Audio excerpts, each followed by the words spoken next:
साथियों, फिर से आप लोग के हम अपने चैनल साइंस क्रेज क्लासेस में स्वागत करते हैं। तो आज हम लोग 30 प्रश्न को डिटेल रूप से क्वेश्चन और आंसर के साथ डील करेंगे। तो हमारे चैनल पर आप बने रहें और आपको मोटिवेट रखने के लिए एक कोटेशन है, मोटिवेशनल थॉट है जो कहता है जंगल हो या जिंदगी। क्या कहता है? जंगल हो या जिंदगी, जीतेगा वही जो जी जान से लड़ेगा। तो बने रहिए हमारे इस वीडियो में और देखिए 30 ऐसे महत्वपूर्ण प्रश्न जो 18 तारीख के बिहार बोर्ड के एग्जाम में आप धुआं धुआं कर दीजिए। तो देखिए पहला प्रश्न कौन सा है, कहता है समतल दर्पण की फोकस दूरी होती है। तो समतल दर्पण की जो फोकस दूरी होती है वह होता है अनंत। क्या होता है? समतल दर्पण का जो फोकस दूरी होता है वो कैसा होता है? अनंत। दूसरा प्रश्न कहता है लेंस की क्षमता का इकाई क्या होता है। तो लेंस की क्षमता का जो इकाई होता है वो होता है डायोप्टर। क्या होता है? लेंस की क्षमता का जो इकाई होता है वो होता है डायोप्टर। तो दो प्रश्न आप लोग देख लिए। तीसरा प्रश्न कहता है उत्तल दर्पण का उपयोग किया जाता है। तो उत्तल दर्पण का उपयोग आप लोग देखिएगा, गाड़ी के दोनों तरफ दर्पण लगा हुआ रहता है, उसी का नाम है उत्तल दर्पण। और उत्तल दर्पण का उपयोग किया जाता है गाड़ी के साइड मिरर में। कहां किया जाता है? साइड मिरर में। ये वन लाइनर क्वेश्चन है ताकि आप लोग के अगर माइंड में सवाल बने तो आप वीडियो रोक रोक के आप आंसर बोल सकते हैं। अगला प्रश्न है दर्पण सूत्र होता है। दो सूत्र है बिहार बोर्ड में, एगो पूछिए देता या लेंस सूत्र या दर्पण सूत्र। तो दर्पण सूत्र जो होता है वो हम बता सकते हैं आप लोग के 1/v प्लस 1/u बराबर 1/a। 3 प्रश्न क्लियर हो गया होगा। चौथा प्रश्न की ओर हम लोग बढ़ते हैं। तो चौथा प्रश्न कहता है, चौथा क्लियर हो गया। पांचवा प्रश्न कहता है सरल सूक्ष्मदर्शी में किस लेंस का उपयोग किया जाता है। तो सरल सूक्ष्मदर्शी में जो लेंस का उपयोग किया जाता है उसका नाम है उत्तल लेंस। कौन सा लेंस नाम है? सरल सूक्ष्मदर्शी में जो लेंस का उपयोग किया जाता है वह उत्तल लेंस है। नेक्स्ट आते हैं हम लोग, ये क्लियर हो गया 5 तक। छठा प्रश्न कहता है 2 मीटर फोकांतर वाले उत्तल दर्पण लेंस की क्षमता क्या होगा। 2 उत्तल लेंस यानी तो आंसर इसका हो जाएगा प्लस 0.5 डायोप्टर। ओके, आगे हम लोग देखते हैं कितना नंबर प्रश्न, 7 नंबर। 7 नंबर प्रश्न क्या कहता है जल का अपवर्तनांक कितना होता है। तो इसको आप लोग प्रकाश के परावर्तन चैप्टर में पढ़े होंगे कि जल का जो अपवर्तनांक होता है 1.33 होता है। ओके, नेक्स्ट प्रश्न हम लोग देखते हैं, कहता है क्रांति कोण के लिए आपतन कोण का मान कितना होता है। तो क्रांति कोण के लिए आपतन कोण का जो मान होता है वो 90 डिग्री होता है। क्लियर हो रहा होगा। आगे हम लोग बढ़ते हैं 8 तक क्लियर।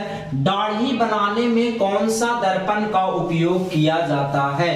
तो दाढ़ी बनाने के लिए एकदम अच्छा सा सवाल और हर बार बिहार बोर्ड पूछता है, अवतल दर्पण का उपयोग किया जाता है दाढ़ी बनाने के लिए। अगला प्रश्न कहता है 10 नंबर, गोलीय दर्पण में फोकस एवं वक्रता त्रिज्या के बीच संबंध क्या है। तो हम बता सकते हैं इसका आंसर हो जाएगा r बराबर 2f। यही संबंध है, r बराबर 2f। क्वेश्चन नंबर कितना है? 10 नंबर का हो जाएगा r बराबर 2f। 11 नंबर प्रश्न कहता है स्नेल का नियम क्या होता है। तो कह सकते हैं स्नेल का नियम म्यू बराबर साइन आई बट्टा साइन आर। ओके, म्यू बराबर साइन आई बट्टा साइन आर, ये स्नेल का नियम कहता है, जिसे हम प्रकाश के परावर्तन के दूसरा नियम भी कह सकते हैं।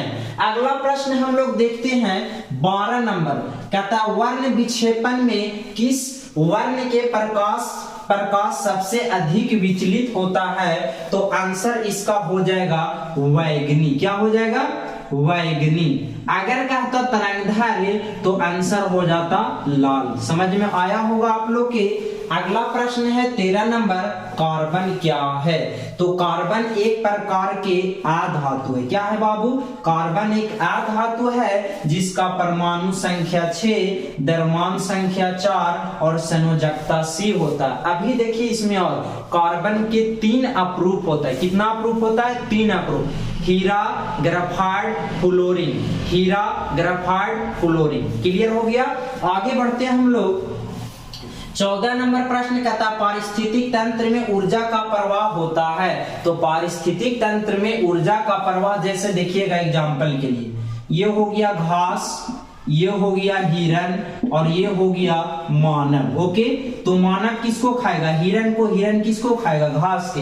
तो सब एक दूसरे पर डिपेंड रहता है, यानी पारिस्थितिक तंत्र में ऊर्जा का जो प्रवाह होता है वह एक दिशीय क्रम में होता है। कैसा होता है? एक दिशीय क्रम में होता है। ओके, नेक्स्ट हम लोग देखते हैं, कहता ओजोन परत का अपक्षयन के लिए मुख्य रूप से कौन सा जिम्मेवार है? तो ओजोन परत के अपक्षयन के लिए मुख्य रूप से एक गैस है जिसका नाम है CFC, क्लोरोफ्लोरोकार्बन। अगर कहे ओजोन परत किस मंडल में पाया जाता है तो आप बताइए, समताप मंडल में, या समताप मंडल के इंग्लिश वर्ड है स्ट्रेटोस्फीयर। अगर कहे ओजोन दिवस कब मनाया जाता है? 16 सितंबर। ओजोन परत की मोटाई किसके द्वारा मापी जाती है? डॉप्सन विधि द्वारा। ओके, आगे हम लोग बढ़ते हैं। 16 नंबर प्रश्न कहता है जीवाणु एवं कवक कहलाते हैं। तो आप लोग इस चैप्टर में पारिस्थितिक तंत्र के अंतर्गत पढ़े होंगे कि जीवाणु एवं कवक जो होता है वह अपघटक कहलाता है।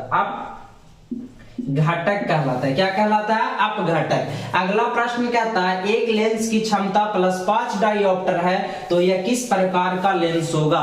तो एक लेंस की क्षमता अगर +5 डायोप्टर है तो हो ना हो, वो बात कर रहा है हम लोग का कौन सा लेंस का? वो हम लोग का बात कर रहा है उत्तल लेंस का। कौन सा लेंस का?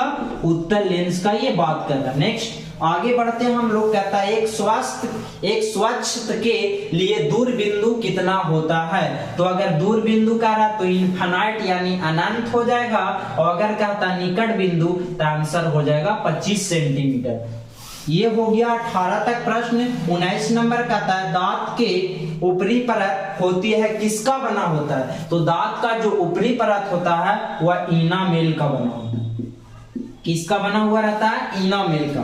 अगला प्रश्न कहता है पौधे में गैसों का आदान प्रदान किसके द्वारा होता है? तो पौधे में जो गैसों का आदान प्रदान होता है वो रंध्र के द्वारा होता है। किसके द्वारा होता है? रंध्र के द्वारा। तो ये था 20 प्रश्न आप लोग की क्लियर हो गया होगा। आप एक बार इसे स्क्रीनशॉट ले सकते हैं।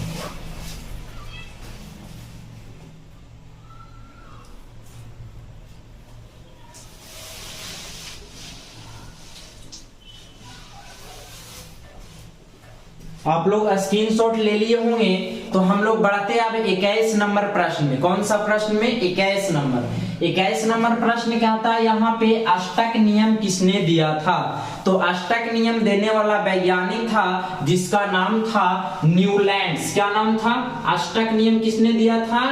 न्यूलैंड्स। अष्टक नियम न्यूलैंड्स नामक वैज्ञानिक ने दिया था। आगे आते हैं हम लोग 21 नंबर प्रश्न तक। कहता है ग्लूकोज का सूत्र होता है C6H12O6। ये ग्लूकोज का सूत्र हो गया। अगला प्रश्न कहता अवर्त सारणी में वर्ग की संख्या कितना होता है? तो 18 होता है। अगर कहता अवर्त की संख्या कितनी होती है तो आप 7 बताते। नेक्स्ट प्रश्न कहता है सूर्य से आने वाली पराबैंगनी किरणों से कौन सा रोग होता है? तो इससे होता है त्वचा कैंसर। कौन सा कैंसर? त्वचा कैंसर इससे होता है। अगला प्रश्न कहता है कार्बन का संयोजकता कितना होता है? तो कार्बन का संयोजकता अभी आप लोग के जस्ट बताएं कि कार्बन का संयोजकता जो होता है वो 4 होता है। अगला प्रश्न कहता है चींटी के डंक में कौन सा अम्ल पाया जाता है? तो चींटी के डंक में जो पाया जाता है वह है मिथेनोइक अम्ल। क्या नाम है? मेथेनोइक अम्ल। क्या नाम है? मेथेनोइक अम्ल। अगला प्रश्न कहता है 27 नंबर वायुमंडल में CO2 की उपस्थिति कितना है? तो वायुमंडल में CO2 की उपस्थिति है 0.03%। नेक्स्ट 28 नंबर प्रश्न क्या कहता है? क्लोरोफिल उपस्थित होता है। तो क्लोरोफिल उपस्थित कहाँ होता है? पेड़ पौधे के पत्तियों में। तो लिख सकते हैं इसका आंसर क्लोरोफिल उपस्थित होता है पत्तियों में। नेक्स्ट प्रश्न है बेकिंग सोडा। कौन सा सोडा? बेकिंग सोडा का सूत्र होता है Na2CO3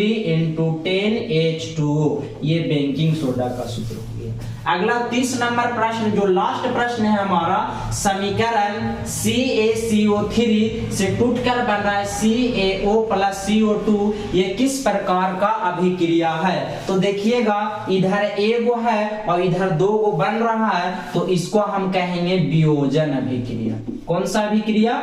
वियोजन अभिक्रिया इसको कह सकते हैं। क्लियर हुआ होगा? तो ये था 30 प्रश्न जो आप लोग के डिटेल रूप से हम वन लाइनर लिख के साथ में आंसर बताएं। तो कैसा लगा ये 30 प्रश्न हमें आप कमेंट बॉक्स में जरूर बताइएगा, और अगर आपको वीडियो अच्छा लगा तो अपने दोस्तों के साथ शेयर जरूर करिएगा, ताकि आने वाला 18 तारीख को साइंस को वो धुआं छोड़ा के रख दे। तो मिलते हैं नेक्स्ट वीडियो में, तब तक के लिए जय हिंद।